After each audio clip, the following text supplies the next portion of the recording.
બનાસકાંઠા જિલ્લાના ભાભર ખાતે ભારતીય જનતા પાર્ટીના 46મા સ્થાપના દિવસની ભવ્ય ઉજવણી કરવામાં આવી હતી।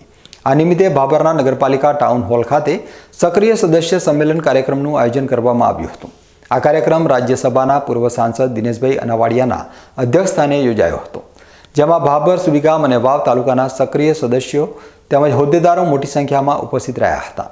કાર્યક્રમની શરૂઆત દીપ પ્રાગટ્ય અને રાષ્ટ્રીય સમૂહગાનથી કરવામાં આવી હતી।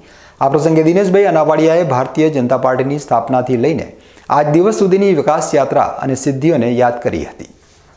તેમણે વર્તમાન સરકારની વિવિધ લોકકલ્યાણકારી યોજનાઓ વિશે વિગતવાર માહિતી આપી હતી અને ઉપસ્થિત કાર્યકરોને પાર્ટીની વિચારધારા અને કાર્યોથી અવગત કરાવ્યા હતા।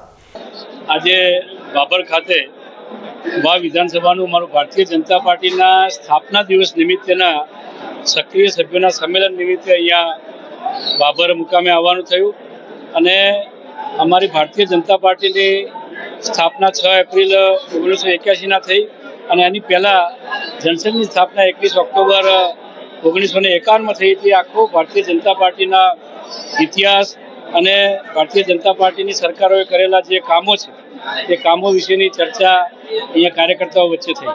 આ કાર્યક્રમમાં પ્રદેશ મંત્રી નૌકાબેન પ્રજાપતિ સહિત ભાભર શહેર અને ત્રણેય તાલુકાના અનેક સક્રિય કાર્યકરો અને હોદ્દેદારોએ ઉત્સાહભેર ભાગ લીધો હતો। સૌએ સાથે મળીને પાર્ટીના સ્થાપના દિવસની ઉજવણી કરી હતી અને પાર્ટીને વધુ મજબૂત બનાવવા માટે સંકલ્પ લીધો હતો।